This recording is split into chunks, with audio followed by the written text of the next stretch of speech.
सर्वेभ्यो नमो नमः। आज हम सब उत्तर रामचरितम के अगले पाठ को देखते हैं। तो कल तक हम लोगों ने 20वें श्लोक तक इसका अर्थ देख लिया था, तो इसके आगे से हम प्रारंभ करते हैं। वासंती।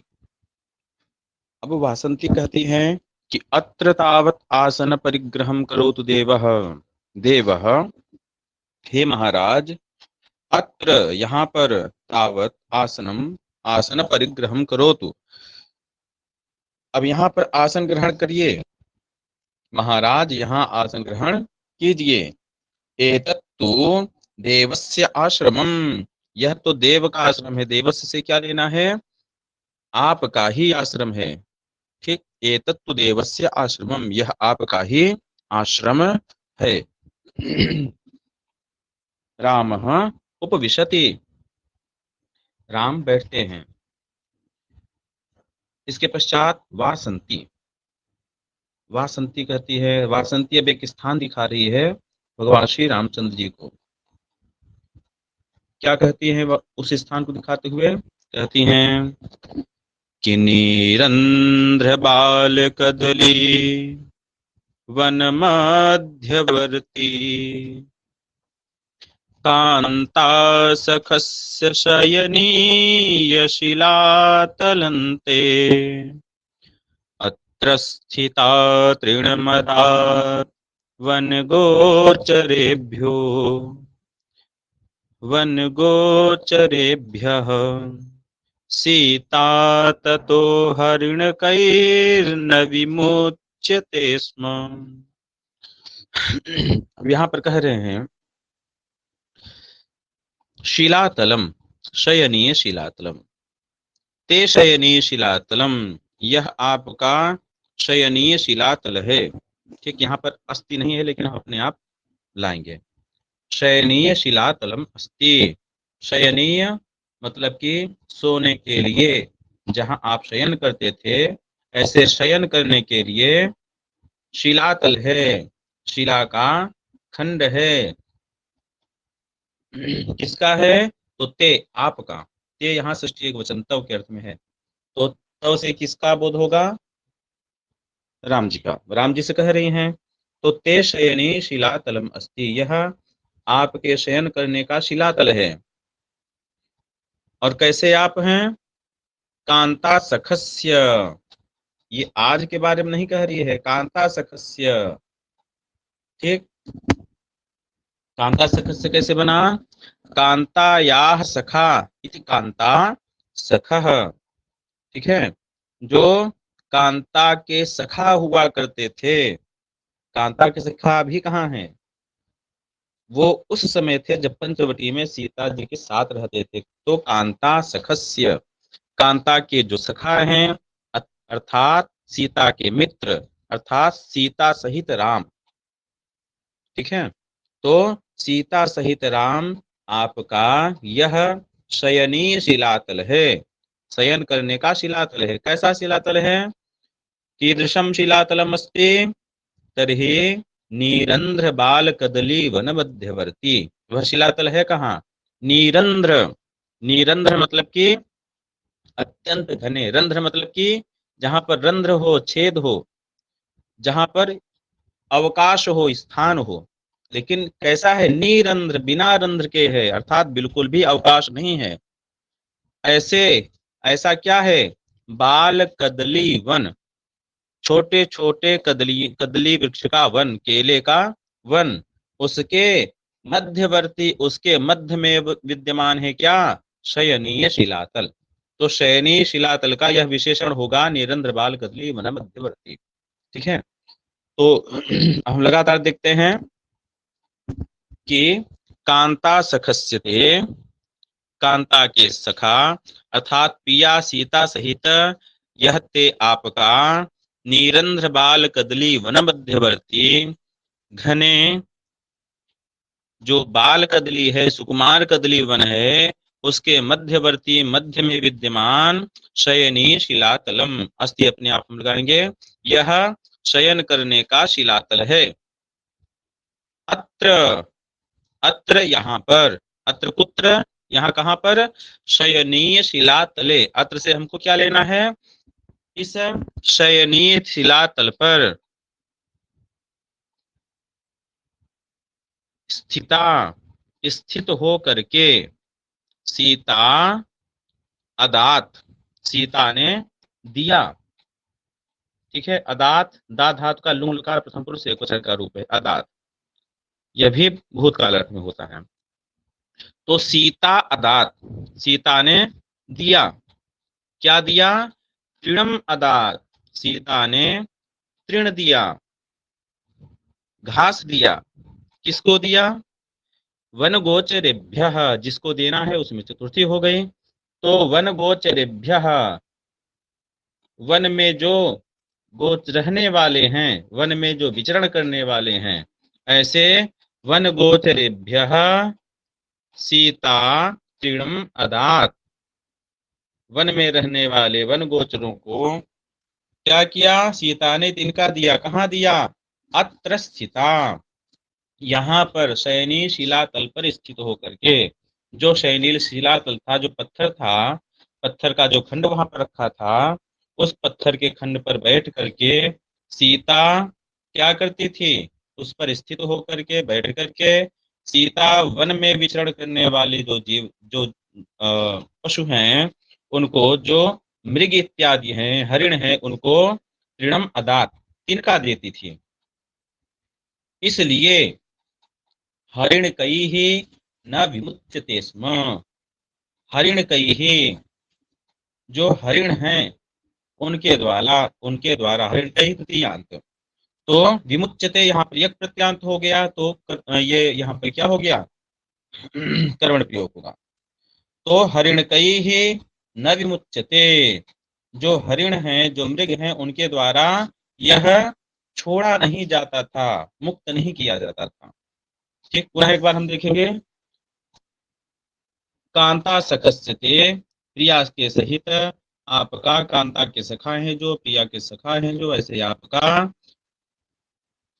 नीरंध्र बाल कदली वन मध्यवर्ती, सघन जो बाल कदली है, सुकुमार कदली है, उसके वन मध्यवर्ती, वन के मध्य में विद्यमान शयनी शिलातलम अस्ति, यह शयन करने का शिलातल है। अत्र स्थिता, यहाँ पर स्थित होकर सीता वन गोचरेभ्य तृणम अदात, जो वन में विचरण करने वाले जो मृग हैं उनको घास देती थी। ततः, अतः इसलिए, ततः इसलिए हरिण कई न विमुच्यते, हरिणों के द्वारा, मृगों के द्वारा यह जो स्थान है, यह न विमुच्यते, नहीं छोड़ा जाता था। ठीक, चलिए आगे चलते हैं। रामः इदम तावत् अशक्यम एव द्रष्टुम, यह तो अब देखा नहीं जा सकता। इति अन्यतो रुदन उपविशति, इति अन्यतः रुदन उपविशति, इस प्रकार से यह कहते हुए रुदन रोते हुए अन्यतः उपविशति, दूसरी ओर बैठ जाते हैं। सीता सखी वासंती, हे सखी वासंती, किम त्वया कृतम आर्यपुत्रस्य मम च एतद् दर्शयन्त्या त्वया, इसको दिखाती हुई, इसको किसको? यह जो शिलातल को तुमने दिखाया, इसको दिखा, दर्शयन्त्या यहाँ पर सत्य प्रत्यय है, ठीक, तृतीया एक वचन में, तो दर्शयन्त्या क्योंकि त्वया का विशेषण है, तो इसको दिखाती हुई तुम्हारे द्वारा आर्यपुत्रस्य मम च किम कृतम, मेरे लिए और आर्यपुत्र के लिए तुमने क्या कर दिया, तुम्हारे द्वारा क्या कर दिया गया। ठीक है, अर्थात आर्यपुत्र को भी दुख हो रहा है, मुझे भी दुख हो रहा है, इस स्थान को देख करके तुम्हें नहीं दिखाना चाहिए था। हाय धिक्कार है, धिक्कार है। स एव आर्यपुत्रः, सह एव आर्यपुत्रः, वही यह आर्यपुत्र हैं। तदेव पंचवटी वनम, ततएव वही यह पंचवटी वन है। सा एव प्रिय सखी वासंती, और वही यह प्रिय सखी वासंती है। ते एव, यहाँ पर ते होना चाहिए, एचो एव से अयादेश होगा, और लोपा साकल्य से यकार का वैकल्पिक लोप, तो त एव हो गया। जब हम अर्थ निकालेंगे तो ते एव विविध विश्रम्भ साक्षिणो गोदावरी काननोद्देशाः। और वही यह विविध विश्रम्भ साक्षिणः, विविध प्रकार के जो विश्रम्भकारी हुए थे, जो हमारे और सीता के मध्य में हंसी इत्यादि जो हुए थे, विश्वस्तकारी हुए थे, उसके साक्षी। ठीक है, जो भी हम कार्य करते हैं उन कार्यों के साक्षी बहुत सारी चीजें होती है। जैसे सूर्य साक्षी होता है, चंद्रमा साक्षी होता है, ध्रुव तारा साक्षी होता है, यह काल साक्षी होता है। जिस स्थान पर हम कोई कार्य करते हैं वह स्थान साक्षी होता है। ठीक है, केवल एक मनुष्य ही साक्षी नहीं होता है, बहुत सारी चीजें ऐसी हैं जो कि साक्षी होती हैं, और वह समय आने पर उसका परिणाम हमें मिलता है, क्योंकि साक्षी हमेशा हमारे चारों तरफ विद्यमान है। तो हाँ, विविध प्रकार के विश्रम अर्थात विश्वस्त कार्यों के साक्षी गोदावरी काननोद्देश्य। गोदावरी का जो कानन है, जो वन है, उस गोदावरी वन के कानन के उद्देश्य।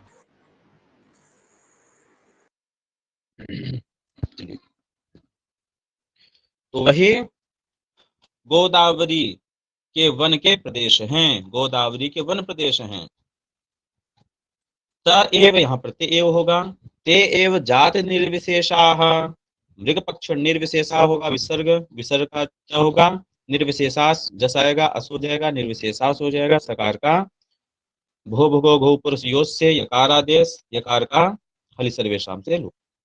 तो ते एव जात निर्विशेषाः मृग पक्षिणः पादपाश्च, और वही यह जात निर्विशेषाः अर्थात जो पुत्र तुल्य जिनको हमने माना, ठीक, जिनका पालन पोषण किया, ऐसे मृग पक्षी और यह पादप वृक्ष इत्यादि हैं।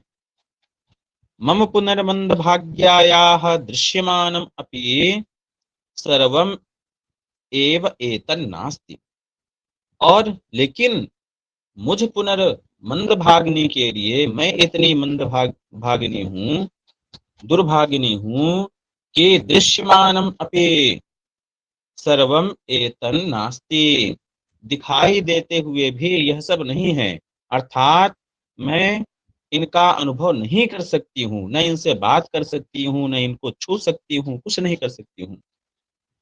ठीक है, तो दिखाई देते हुए भी यह सब मेरे लिए नहीं है। ईदृशो जीवलोकस्य परिणामः संवृत्तः, जीवलोकस्य परिणामः ईदृशः संवृत्तः, जीवलोक का, इस संसार का यही दुखद परिणाम हुआ। वासंती सखी सीते कथम न पश्यसि रामभद्रस्य अवस्थाम, हे सखी सीता, क्या रामभद्र की अवस्था को नहीं देखती हो? कैसी अवस्था है रामभद्र की, तो उसके बारे में बताते हैं। नव कुवलय स्निग्धैरंगैर ददन्नयनोत्सवम् सततपि सदतमपि न स्वेच्छादृश्यो नवो नव एव सः विकलकर्णः पाण्डुच्छायः शुचापरिदुर्बलः कथमपि स इत्युन्नेतव्यस्तथापि दृशो प्रियः। अब देखिए यहाँ पर पहले कैसे थे और आज कैसे हैं, दोनों के बारे में बता रही हैं। कौन बता रही है? वासंती बता रही हैं। ठीक है, हरिणी छंद में है। अब बता रही हैं कि नव कुवलय स्निग्धैः, नव कुवलय अर्थात नवीन, जो कुवलय कहते हैं नील कमल को। ठीक है, तो नील कमल, श्वेत कमल और रक्त कमल के लिए अलग अलग नाम बताया गया है। तो कुवलय अर्थात जो नील कमल, और कैसा नील कमल? नव कुवलय, नवीन जो नील कमल अर्थात अभी तुरंत तुरंत खिला हुआ जो नील कमल है, उस नील कमल के समान स्निग्ध अर्थात चिकने, अंगैहि अंगों के द्वारा, नयन नयनोत्सवम ददन, नयनों को जो उत्सव है उस उत्सव को प्रदान करते हुए, देते हुए, ददन में सत्री प्रत्यय है। तो नयन का उत्सव क्या है? कुछ सुंदर वस्तु का दिखाई देना, कुछ सुंदर दृश्य का दिखाई देना, किसी सुंदर व्यक्ति का दिखाई देना, जो हमें प्रिय है ऐसे प्रिय व्यक्ति का दिखाई देना, यह क्या है? नेत्रों का उत्सव है। जब नेत्र किसी को देखकर प्रसन्न हो जाते हैं तो वही नेत्रों का क्या होता है? उत्सव होता है। तो यह जो राम जी का शरीर है वह कैसा है? नव कुवलय स्निग्ध है। ठीक, क्योंकि नील वर्ण के है ना भगवान श्री रामचंद्र जी, तो नील कमल के समान, और नए नए नील, ऐसा नहीं कि मुरझाए हुए नील कमल के समान, अभी बिल्कुल ताजे ताजे नए नए जो नील कमल है उस नील कमल के समान स्निग्ध चिकने अंगों के द्वारा नयनोत्सवम ददन। ठीक, ददत है और तकार को नकार हो जाएगा, ये रो नासिक नासको वासे, क्योंकि नकार पर में है।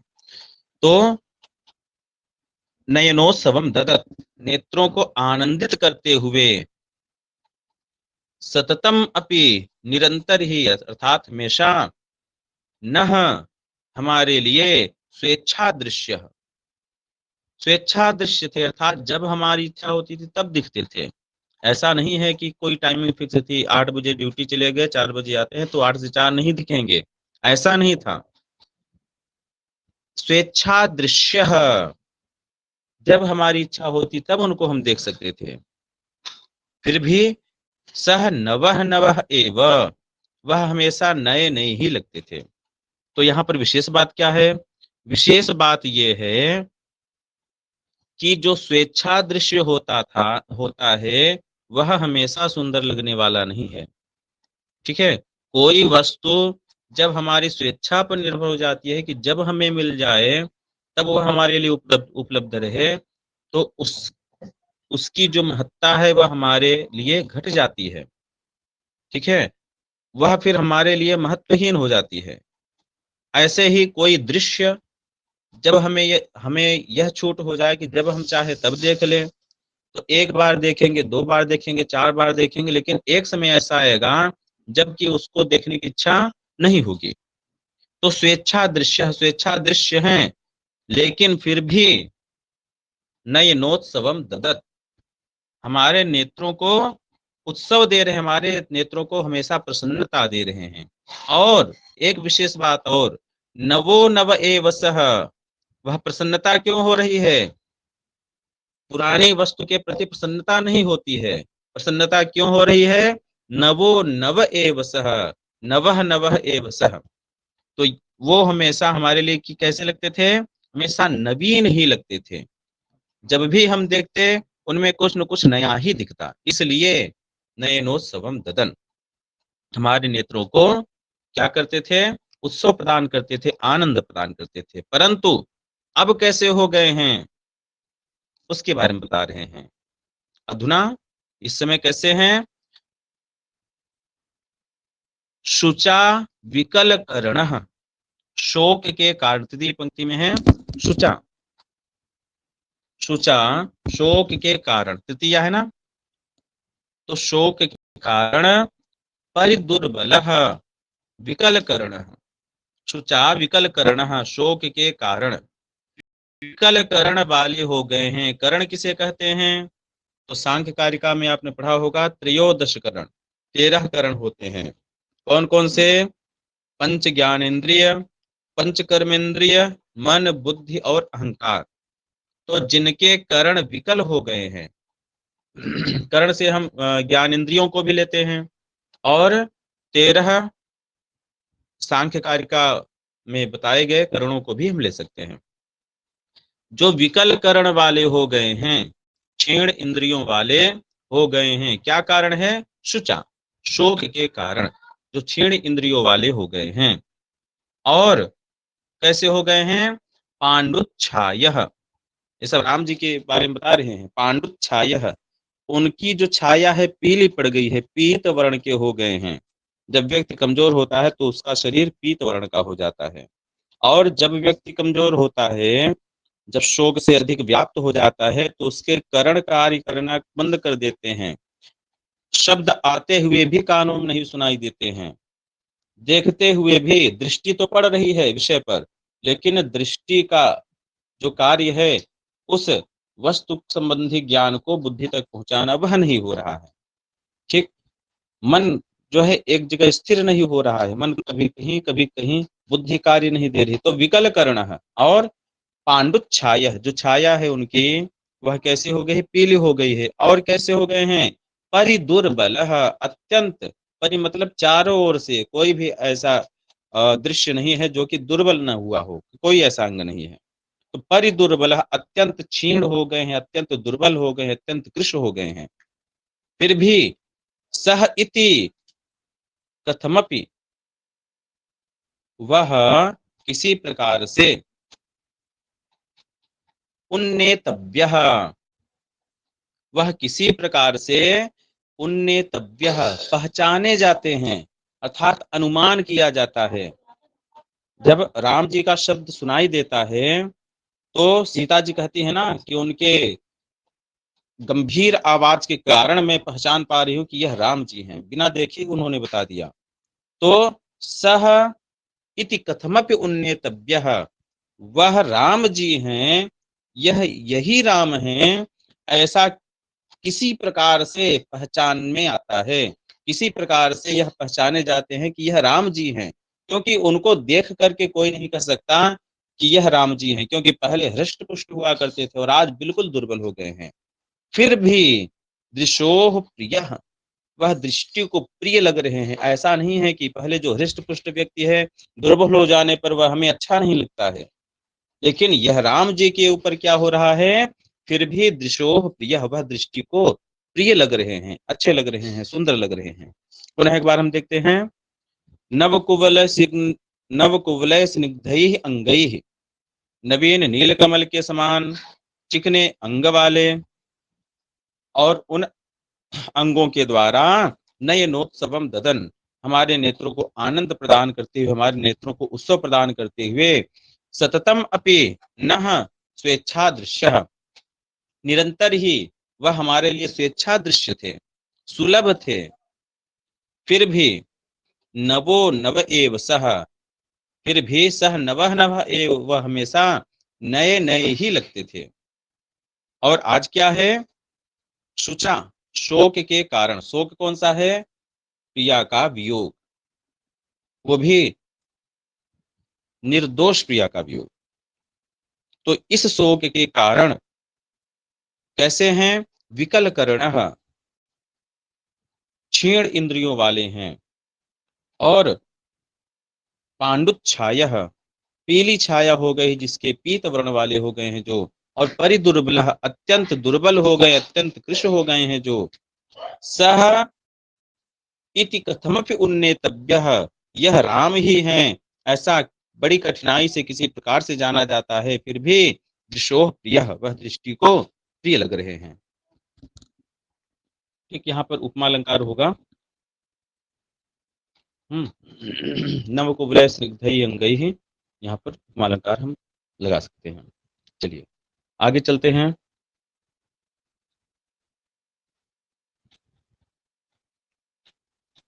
सीता, अब वासंती ने पूछा था ना कि सखी सीते कथम न पश्यसि रामभद्रस्य अवस्थाम, क्या रामभद्र की अवस्था को नहीं देख रही हो। तो सीता कहती हैं, सखी पश्यामि, हे सखी देख रही हूं। अब यहाँ पर दोनों की बातों से हमें ये लग सकता है कि वासंती और सीता आपस में वार्तालाप भी करती हैं। ऐसा नहीं है, वासंती बिना सीता को देखे ही सीता को का उद्बोधन करके बोल रहे हैं। जैसे कभी कभी हम चिंता में हो करके अगर हमारे जो प्रिय व्यक्ति नहीं है उनको संबोधित कर कहते हैं, अरे अपने पुत्र को देख रहे हो। मान लीजिए किसी का पिता जो है स्वर्गवास होगा, पिता पिता का, तो उनको संबोधित करके, अरे अपने पुत्र को देख रहे हो कैसा हो गया है, इस प्रकार से।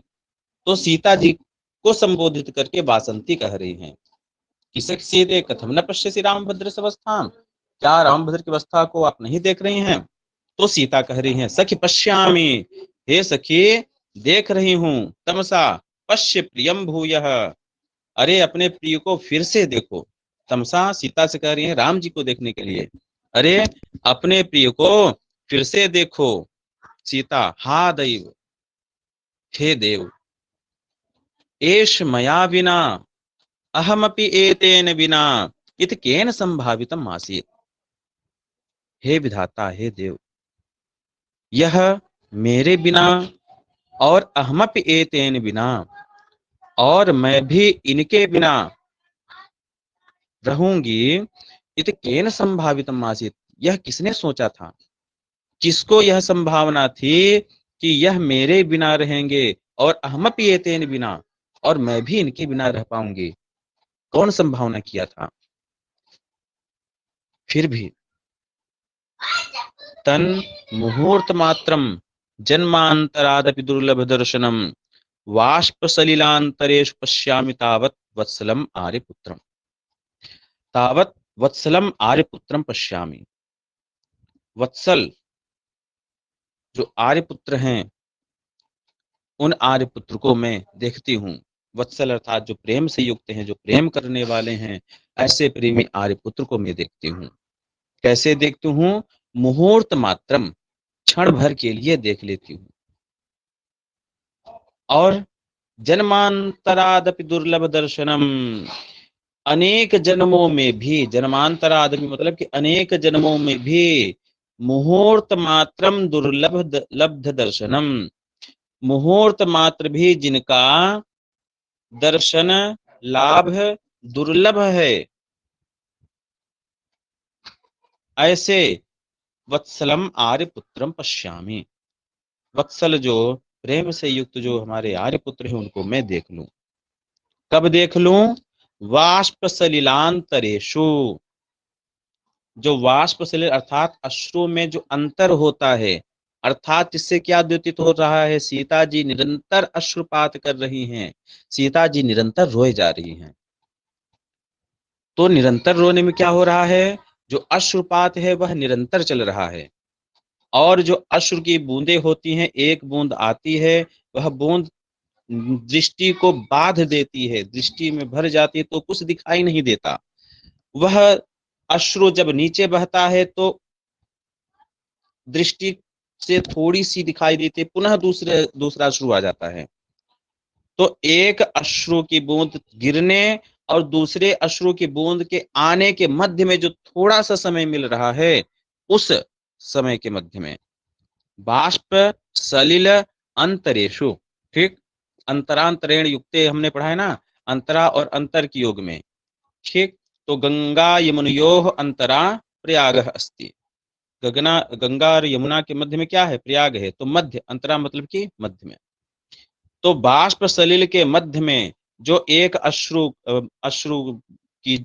बूंद जो बाहर गिर रहा है, दूसरा अश्रु जो निकल रहा है, उसके मध्य में जो स्थान है, देखने का जो समय है, उस मुहूर्त मात्र में वत्सलम आर्यपुत्रम तावत पश्यामि, वत्सल आर्यपुत्र को मैं देख लूं।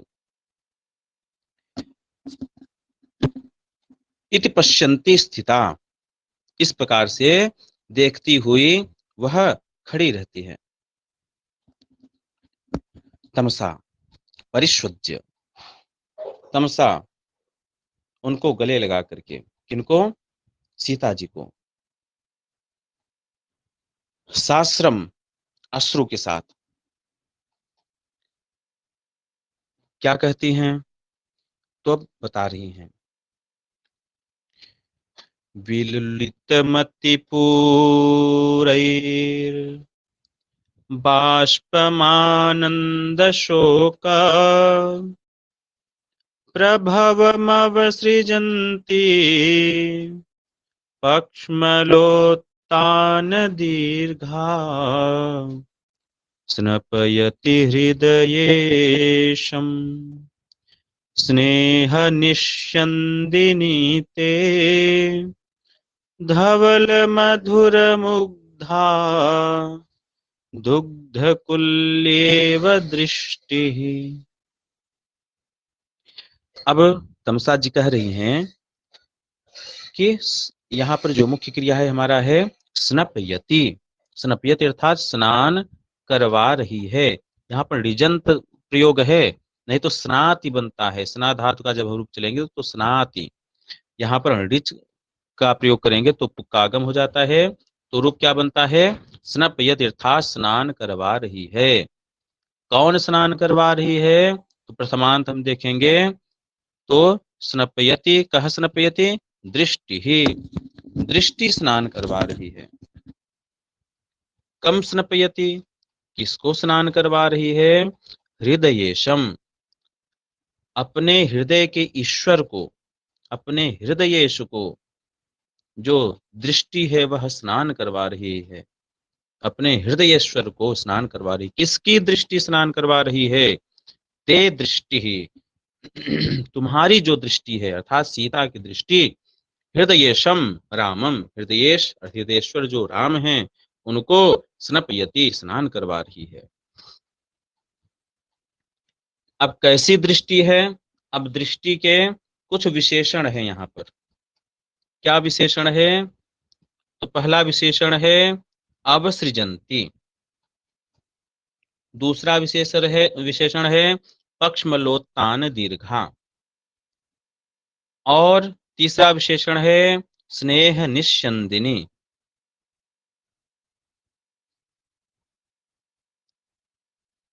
और इसके पश्चात चौथा विशेषण है धवल मधुर मुग्धा। इतने विशेषण है और एक उपमा दे रहे हैं, दुग्ध कुल्या इव ते दृष्टि।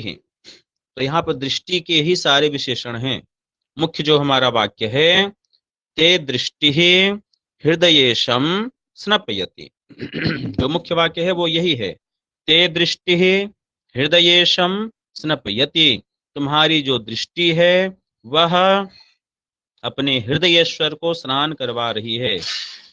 कैसी दृष्टि है, तो दुग्ध कुल्या इव ते दृष्टि है, दूध की नहर के समान तुम्हारी दृष्टि स्नान करवा रही है। अब दृष्टि कैसी है, तो दृष्टि के सारे विशेषण हैं जितने भी पद हैं, तो चलिए देखते हैं। तो अवसृजंती, अवसृजंती अर्थात बहाती हुई जो तुम्हारी दृष्टि है, यहाँ पर सत्री प्रत्यय है अवसृजंती में, क्या बहा रही है, तो बता रहे हैं विलुलित मत पूरैहि बाष्पम आनंद शोक प्रभवम, बाष्पम अवसृजंती, बाष्प अर्थात अश्रु प्रवाह करती हुई तुम्हारी दृष्टि, अश्रु आंसुओं को बहाती हुई तुम्हारी दृष्टि। कैसा आंसू है, तो आनंद शोक प्रभवम, आनंद और शोक से के कारण जो जिसका प्रभव हुआ है, जिसकी उत्पत्ति हुई है। आनंद क्या है, शोक क्या है, प्रिय का मिलन हुआ है यहाँ पर, यह आनंद है। शोक क्या है, उस त्याग रूपी शल्य को याद करके उसके कारण शोक है। और हृदयेश्वर हमको नहीं देख पा रहे हैं, हृदयेश्वर से हमारा वार्तालाप नहीं हो पा रहा है, सामने होते हुए भी सामने होने संबंधी कार्य नहीं हो पा रहे हैं, यह शोक है। तो आनंद मिलने का शोक है, 12 वर्ष बाद उनके दर्शन हुए हैं, यह आनंद है। तो जो अश्रु होता है, अश्रु दोनों अवस्था में निकलता है, अश्रु प्रवाह दोनों अवस्था में होती है, आनंद की अवस्था में भी और शोक की अवस्था में भी। तो यहाँ पर जो बाष्प है, जो अश्रु है, वह कैसा है, आनंद शोक प्रभवम बाष्पम, आनंद और शोक से उत्पन्न जो आंसू है उसको बहाती हुई तुम्हारी दृष्टि। और कैसी है, कैसे बहा रही है, तो विलुलितम अतिपूरैहि, अतिपूरैहि विलुलितम, अनेक प्रवाहों के द्वारा, विलुलितम मतलब फैले हुए, अनेक प्रवाहों के द्वारा मतलब कि इतनी अधिक मात्रा में जो है अश्रुपात हो रहा है कि उसकी एक धार नहीं है। जैसे हम चित्र में देखते हैं तो बाई आंख से एक लाइन नीचे तक आती है और दाहिनी आंख से एक लाइन नीचे तक आती है, वही क्या होता है, अश्रुपात का वर्णन होता है। लेकिन यहाँ पर क्या है, केवल 2 लाइन नहीं मिल रही है कि दाहिने आंख से एक लाइन से जो है अश्रुपात हो रहा है, बाएं आंख से एक लाइन से अश्रुपात हो रहा है, पूरे आंख से ही अश्रुपात हो रहा है। अति पूरे ही, अनेक प्रवाहों के द्वारा, सामान्यतः एक प्रवाह होता है लेकिन अति पूरे ही अनेक प्रवाहों के द्वारा विलुलितम, विलुलित अर्थात जो फैले हुए हैं, अति पूरे ही विलुलितम, अनेक प्रवाहों के द्वारा जो फैले हुए हैं, ऐसा कौन? बाष्पम, बाष्पम का विशेषण है, ऐसा जो बाष्प है। और कैसा बाष्प है? आनंद शोक प्रभवम, आनंद और शोक से उत्पन्न जो बाष्प है, जो आंसू है, उसको अब सृजंती बहाती हुई ते दृष्टि ही हृदय स्नपयति। ठीक, और कैसी है दृष्टि? तो पक्ष्मलोत्तान दीर्घा ते दृष्टि ही, पक्ष्मल अर्थात सुंदर, और उत्तान अर्थात ऊपर को उठी हुई, विस्तृत और दीर्घ अर्थात बड़ी बड़ी जो तुम्हारी दृष्टि है, जो आंखें हैं, आंखें सीता जी की बड़ी बड़ी थी। तो पक्ष्मलोत्तान दीर्घा, पक्ष्मल अर्थात सुंदर पलकों वाली और विस्तृत और दीर्घ जो तुम्हारी दृष्टि है, हृदय स्नपयति। और कैसी दृष्टि है? तो बता रहे हैं, स्नेह निस्यंदिनी, स्नेह का निस्यंदन करने वाली, प्रेम की वर्षा करने वाली है जो तुम्हारी दृष्टि, ऐसी दृष्टि। और कैसी दृष्टि है? धवल मधुर मुग्धा, धवल अर्थात श्वेत, मधुर अर्थात मधुर, मुग्धा अर्थात मनोहर, श्वेत मधुर एवं मनोहर जो तुम्हारी दृष्टि है, ऐसी तुम्हारी दृष्टि हृदय स्नपयति, हृदय को स्नान करवा रही है। कैसे करवा रही है? दुग्ध कुल्या इव, दूध की नहर के समान। ठीक, यहाँ उपमा और प्रेक्षा दोनों अलंकार होंगे। दूध की नहर के समान, दुग्ध कुल्या इव, कुल्या मतलब नहर, तो दूध की कुल्या अर्थात दूध की नहर के समान, ते दृष्टि है, तुम्हारी जो दृष्टि है वह हृदय स्नपयति, हृदय को स्नान करवा रही है। कैसे करवा रही है? क्या सीता जी के आंसू राम जी के ऊपर गिर रहे हैं? नहीं, जो अश्रुपात होता है वह अश्रुपात कहाँ जाता है? हमारे मुख से होते हुए हमारे वक्षस्थल पर होते हुए निकलते हैं। तो जो हृदय है, उस हृदय पर वह अश्रु जा रहे, वक्षस्थल पर वो अश्रु जा रहे हैं। तो मानो अश्रु आंख से निकल करके हृदय में विद्यमान जो श्री रामचंद्र जी हैं उनको स्नान करवा रही है। ठीक है, वक्षस्थल पर जो हृदय में विद्यमान जो हमारे श्री रामचंद्र जी हैं उनको स्नान करवा रही हैं, यह भाव है यहाँ पर। चलिए फिर से एक बार देखते हैं।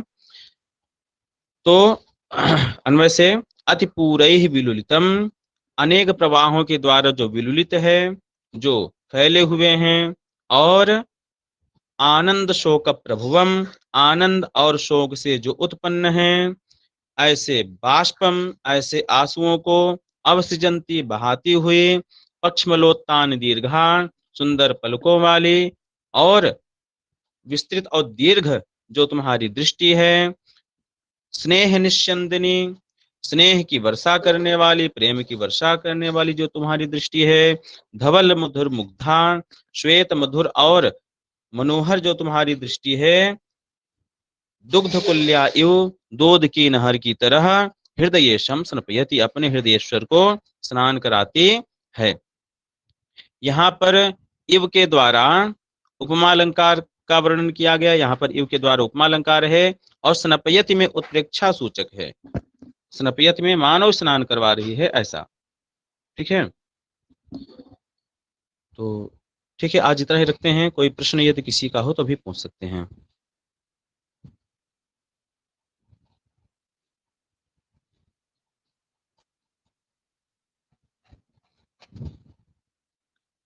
चलिए ठीक, बहुत अच्छा। तो आज का पाठ यहीं पर हम पूर्ण करते हैं। सर्वेभ्यो नमो नमः, धन्यवादाः।